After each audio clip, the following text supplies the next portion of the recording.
Hi, I'm Mark, this is Mark Tech Vlogs on YouTube, and today I'm going to talk you guys through installing the Aqara U200 and also share my first impressions of this brand new smart lock with Homekey.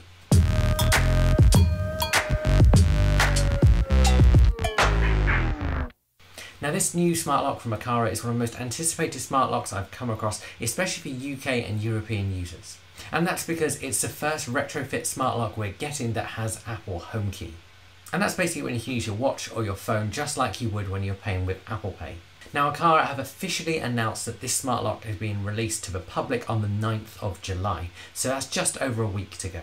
Now, I've been lucky enough to have been sent one by Aqara and it arrived on Saturday and I got it all set up yesterday. And I was going to get a setup video out straight away, but what I wanted to do is use it for about 24 hours just so I could give you my first impressions as well. I'm going to be making a full review which is going to come up on his channel in a couple of weeks' time. As per all my other reviews, it's going to be an in-depth review, and I'm also going to create a kind of video comparing it alongside some of the other options out there, such as the SwitchBot Lock Pro and the Nuki locks. If you want to see those when they come out, make sure you hit subscribe below. So let's start off and talk about setup. So the whole setup process took me about 20 to 25 minutes, and a lot of that was actually due to some issues with the HomeKit setup, which I'll talk about later on. I did manage to resolve those, and I'll talk about those later on as well. Now, the first thing you want to do is make sure that your lock is compatible, which hopefully you've done before buying. For UK and European users with cylinder locks, the most important thing to remember is that your lock must be able to be opened from the outside when a key is on the inside. This is obviously something you can easily test with your existing lock by putting the key on the inside and putting the key on the outside and checking that works. If it doesn't, you are going to need a new cylinder. And actually finding one that works from both the inside and outside is quite tricky, so the best thing to do is pick up one with a thumb turn. Yale is a great example of one of these because these are certainly compatible. And you do get a variety of thumb turn adapters in the box. Now, I didn't need to pick up a new cylinder because if you've been on this channel for a while, you'll know that I've been using the Ulti and Nuki, and that has a special lock with a kind of sort of thinner bit sticking out of it, and there was an adapter to use it with that. So once you've checked your lock is going to be compatible, the first thing you want to do is measure how much it protrudes from your front door. If your cylinder on the inside protrudes by more than 3mm from your handle or door, then you're going to be able to just screw it on with Allen keys on the mount. Mine didn't, which meant I needed to go for the stick-on method. Now, Aqara do provide a whole range of instructions on their website, including a video which you can follow, and that'll help you out whichever type of lock you've got. But for me, in this video, we're going to talk through the stick-on method. So the first thing to do for this part is take the included sticky pad and stick it on the back of the mount. It's the yellow side that goes on here.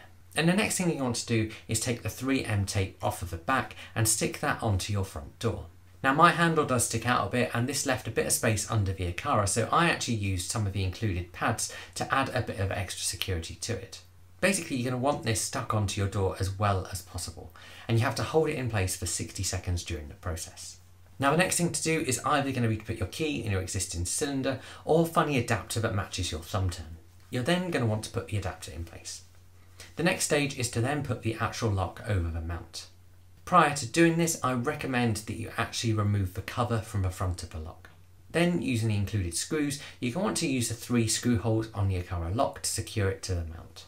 This point is a good chance to check that turning that lock around actually locks and unlocks your door and that it travels smoothly with no kind of blockages. Once that's done, you're going to want to open the Aqara app, hit the plus in the top right or set up an account first if you don't already have one, and then find the U200. This is going to talk you through the setup process. During this process, you're going to want to put that rechargeable battery pack into the Aqara U200 and it will light up and make a noise. You're also going to want to put 4 included AAA batteries into the U200 keypad. The back of that keypad is released by pulling the little tab inwards. And I found using something like a standing knife was the best way to actually manoeuvre that so I could slide it off. Now, Aqara do actually say about mounting it at this point, but I recommend not doing that and keeping it on the inside of your house where you get it all configured and set up. As you work through the Aqara app, it's going to talk you through connecting to it and then going through the calibration process. If you need to recalibrate it or even turn on the drop catch mode, which is in the settings, you can do this from the Aqara app as well once you've got the lock set up. Now, it's also worth noting at this point that if you want out-of-home access in the Aqara app, you are going to need the M3 hub. Now, because this device is Matter over Thread, if you have a Matter over Thread compatible device such as an Apple HomePod Mini, you'll still be able to access it out of home in your home app of choice. So for me, that's the Apple Home app. But it is just worth flagging that if you are going to want to access the settings outside of home in the Aqara app, you are going to need to think about picking up that extra hub. During the setup process in the Aqara app, it will also talk you through setting up a PIN code on the fingerprint scanner and alongside adding a fingerprint or two. Of course, the more digits you add to that code, the more secure it is. Once that's done, everything is set up in the Aqara app, and it's time to add it into Apple Home. And let's be honest, whilst it does work with other Matterport compatible things, the chances are you're buying this for Apple Homekey. And this is where I hit a few issues, because whilst I could go into the Apple Home app and hit the plus at the top, I could also then see the Aqara U200 and scan the QR code. However, it kept failing to connect. Now, I did a bit of Googling around and looked at what kind of other users who had it through Kickstarter had found, and eventually I found that the main solution seems to be to remove the battery pack temporarily, pop it back in, and then start that process again. That seemed to wake it up and allow it to connect to my Apple Home app.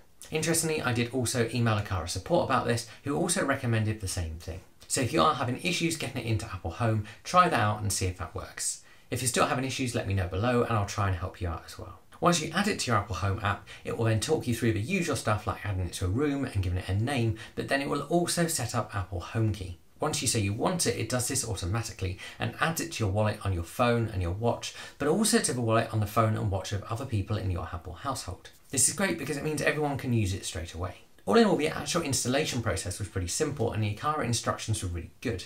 I did, however, find that adding it to Apple Home wasn't as seamless as it should have been. I suspect this will be fixed with firmware over time. So at this point, I've been using it for about 24 hours, and initially I am quite impressed. There do seem to be some features that you find in a lot of other smart locks that aren't present at the moment, such as things like geolocation in the actual app from Aqara. However, as with the Nuki smart lock, I've actually always used geolocation using my Apple Home app rather than the native app. What I have noticed is that using Apple Homekey is really responsive. I also really like that the keypad has that lock button on the outside, so if you don't want to actually bother setting up an automation to lock it automatically when you leave or the last person leaves, you can actually just press that button as you leave. Of course, if you've got a multi-point lock, you are going to need to lift the handle as well. And this is the same for every single smart lock out there that works with the multi-point doors. One of the things you might have noticed throughout this video, and you can notice even more if I show you it alongside the Nuki, is that this smart lock is actually quite big. Now, it doesn't actually stick out any more than the Nuki, but it is certainly longer. There is, however, a certain element of truth with the whole black is slimming, because actually I don't think it looks big when it's on your door. It's only when you actually initially take it out of the box, and when you hold it alongside something like the Nuki, you'd think it's quite a big smart lock. That being said, it is certainly bigger than the Nuki, and it's certainly bigger than the SwitchBot Lock Pro as well.